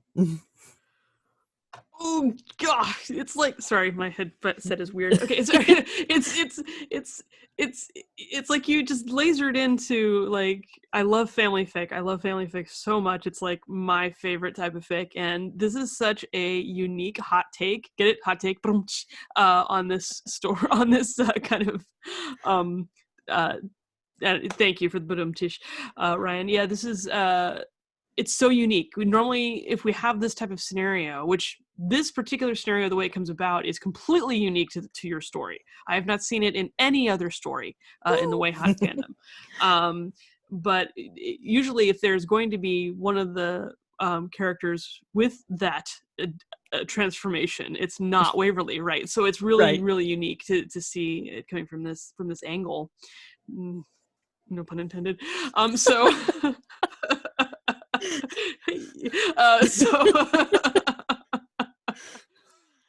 but I've been enjoying following this, and I'm so excited to read that update in print. I am, yes, yay! So glad you and everybody else. I'm so glad you guys like it. It's I thought it was more interesting to go with the idea of challenging like Nicole and Waverly both this way, and so yeah, no, absolutely. What was your inspiration to was it just like, well, we haven't seen this and I want to try to take it from this angle? Well, actually, I used to be really into well, still am, Sailor Moon, and Sailor Moon used to have a lot of fanfics with Haruka and Michiru, the two gay characters, and they would have magic babies because Yeah. Sailor Moon and magical stuff and all that. And I was like, well, that should be something that could totally happen for Wayhot. And then I was like, wait, Waverly's an angel. Yeah, There's all kinds of powers we haven't explored with that. So yes, exactly. And I came from the Willow Terra fandom, and it was the exact same thing. There was magical pregnancies left, right, and center. But dude, I'm totally digging on this. So thank you so much for sharing that with us on AO3 and for sharing it with us here this evening. Oh, well, you're welcome, and thank you guys for all your support and everything. It's awesome. You bet, absolutely. All right, so we are now coming up to the final reader for this evening. The delightful, and come on, why does it keep doing the weird thing with the unmuting, not unmuting? Okay, there we go. Hey, welcome to the floor, Love is Gravity. How are you? Doing all right. I'm excited to be here. Excited to have you. So you have secured the anchor position for this evening's reading, which so far, this is our third reading, so 2 out of 3 times has been an explicit saucy fiction, and you have decided to maintain that trend. You know what? I'm not going to mess with that. So everyone, make sure you have your dribble bibs ready to go. And headphones in. This might not be the best thing to listen to on an open speaker. And yeah, I'm just gonna sit back and enjoy. All right. Here we go. I'm going to read one of my one-shots from my smut series. It's called Couch. Waverly sat on Nicole's couch in front of the glowing TV, legs drawn up under her body, leaning on the armrest, barely taking up even half of a cushion on the couch. Her face was scrunched up in concentration, but not on the film. Nicole kept one eye on her as the movie played in the background. It was supposed to be date night, but Waverly had been lost in her own thoughts the whole evening. Nicole immediately knew something had been occupying her girlfriend's formidable mind. She barely spoke through dinner and didn't voice an opinion on her choice of movie after. But halfway through the film, Waverly finally asked, "Why does everyone think they need to protect me all the time?" She hesitated for a moment, then continued, "Winona, Doc, dolls, you, especially you," she grumbled. "Even Jeremy, and we're almost the same size." Nicole was on the opposite end, giving her some literal space. "What's that, baby?" she asked. "Everyone feels like they have to protect me." She glanced over at Nicole. "Do I seem so weak that I need constant protection?" She looked back at the television and furrowed her brow. Nicole grinned. Waverly was adorable when she was grumpy, as long as she wasn't grumpy with her. Nicole stretched out across the couch and held out her hands. "Come here, baby." "See, you're doing it right now." Waverly shot Nicole a firm look. "You're worse than Winona. You think I can't tell what you're doing?" "Are you saying you don't want to lie down with me?" Nicole gave her a soft smile, not wanting to challenge her, just invite her. She continued to hold out her arms. Waverly huffed out a sigh. "No," she muttered with a slight pout, then turned her body to lie down in between Nicole and the back of the couch. I hope you know I can see right through you. Nicole laughed. Hidden in the warm bubble of Nicole's ridiculously long body and the couch cushions, Waverly rested her hand on Nicole's stomach and tucked in next to her. Nicole turned slightly to grab the remote and turn off the TV, then brought her arm around Waverly's shoulder and ran her fingers through the baby fine hair on her head. Tell me what's going on, Nicole encouraged. Why do you feel like you need to protect me? And don't deny it, it's so obvious. Waverly clutched the fabric of Nicole's t-shirt. Do you really think I'm that weak? Have you seen your arms lately? Nicole chuckled. Nobody could think you're weak, Waverly. You know what I mean, Waverly pushed at Nicole's stomach. Nicole pulled Waverly in for a long hug and kissed the top of her head as she considered her words. I don't think you're weak. Far from it. And I know you can take care of yourself. I mean, you were the one who protected me from Widow Mercedes. Nicole paused again and kissed Waverly's forehead. But you're different. What do you mean, different? She asked softly. Baby? Nicole glanced down at Waverly, who was tracing the decal on her t-shirt. I'm not sure how best to explain it, but you're special. We're fighting for you. I don't understand, Waverly huffed out. You hold this light, this hope. No one else here has that. That's what draws us all together. I know this sounds hokey, but everyone describes you as a ray of sunshine, and they're totally right. That made Waverly grin. She buried her face in Nicole's breasts, hiding her blush. If something happened to you, it would kill the happiness for all of us, Nicole continued. Waverly pushed her away a bit. Now, that is pretty hokey, she laughed. I can't speak for anyone else. Nicole ran her hand down Waverly's side. But I know I'm in this fight to win it for you. I bet the others feel the same way. Even dolls? Waverly questioned. Especially him. You're the normal one here. The reason this town's worth fighting for. Otherwise, he would have let BBD turn it into a crater. Nicole squeezed Waverly's hip and smiled at her when she glanced up. Are you okay being our reason to keep fighting? It's a big responsibility. Nicole's smile broadened into a wide grin. Okay, so maybe I'm your Obi-Wan Kenobi, Waverly smirked, grabbing her t-shirt and pulling Nicole close. I still don't like being babied. Nicole laughed out. You're also our light, and right now, I'd like to turn you on. Nicole's eyes flashed. Sorry, that's too hokey. I'm calling a foul on the play, Waverly started as Nicole shifted down to kiss the side of her neck. Hey, I said there's a foul on the play. She lightly smacked Nicole's shoulder. Does that mean you want me to stop? Nicole spoke against her neck, lifting herself up so that Waverly could shift under her. No, just don't think that line is going to get me going. I think that's probably the worst pickup line I've ever heard. Waverly laughed. Too bad it's working. Nicole ran a hand down Waverly's thigh, hitching it up over her hip. No, it isn't. Waverly shook her head, but left plenty of room for Nicole to kiss up her jaw. Nicole gently pressed her pelvis down between Waverly's legs. It's not working. Nicole's lips rested just below Waverly's ear. Maybe I need to try a little harder. And then she rolled her hips forward. Waverly brought her arms around Nicole's shoulders, pressing her soft chest firmly into Nicole. Is this okay? Nicole asked as she felt a quick nod against her neck. Nicole couldn't help but smile. This was her ray of sunshine, her reason to fight and keep fighting. She would never apologize for protecting Waverly. It was in her blood. It was too important to risk, but she could help her understand why. May I show you why I protect you? Nicole asked before kissing her gently. Yes, Waverly said in a breath. This is why I'm fighting. She slowly ran her hand down Waverly's body until it rested on the front of her pants. Sex? Waverly asked. You're fighting for sex. No, Nicole continued to kiss her. Just wait. She flipped open the top button and slowly pulled down the zipper.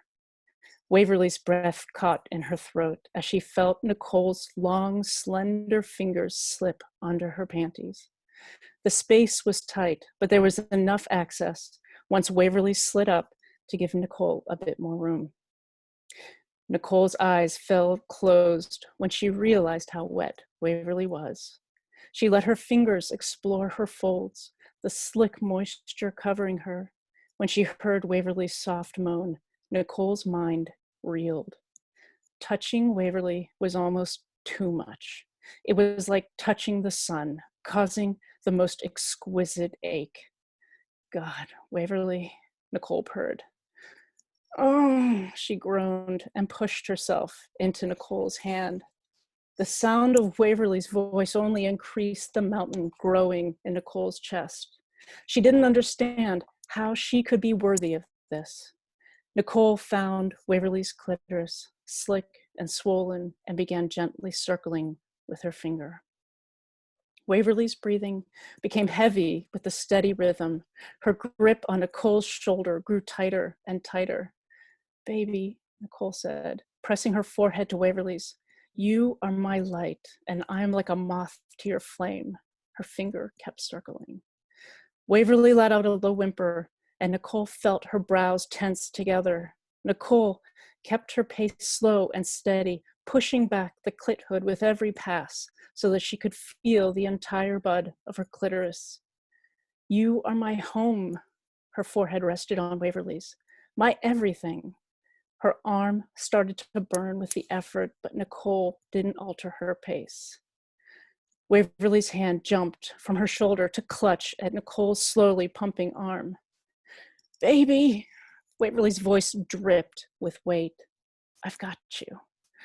Oh, God, Waverly released as her back arched up suddenly. Her whole body stretched, feet clawing, fingers clasping at Nicole. Waverly's mouth opened in a soundless cry until she collapsed into a shuddering mess. Nicole found Waverly's mouth again and kissed her as the quakes pushed their way through her body. She just lay there and held her. This is why I'm protecting you. Nicole smiled softly, pulling back to kiss the tip of Waverly's nose. Waverly's hazy eyes looked up at her, unguarded and full. Love. All right, that's it. Is everyone okay? Is everyone still breathing? Just doing a welfare check. Wah! I joked before that I was practicing my Meg Ryan. I wasn't lying. You weren't lying. You weren't. You rehearsed, and we all benefited from that. Well, thank you so much for sharing that with us. Everyone, I'll be providing links on our Twitter feed to all of the works that were read this evening, with the exception of FrostedLimits, aka Mackenzie, aka Sheriff Earp. Their story is a work in progress, so I'll just be providing a link to their author page. Robin, thank you so much. That was immense. Thank you. Thanks again, everybody, for tuning in to this third live fic read. I'm thinking we're going to try to do this maybe once a month going forward from now on. So just keep an eye on our Twitter page for information about future live reads. Very excited this coming Monday, of course, we have our season 4 premiere of the show, which I teased earlier during this little program this evening, and we will be talking with Tim Rozon for that. So very, very excited for you to hear our conversation with him. And let's give a big round of group chat applause for all of our authors this evening. You all did a fantastic job, and it was thrilling to hear all of your work, and just again a testament to the incredibly high quality of authorship in our fic fandom. I am so very, very proud of all of you and just the fandom in general. So yeah, be sure to tune in Monday for the season 4 premiere of Earp Fiction Addiction. Otherwise, get back to AO3, everybody, and remember to read more fic.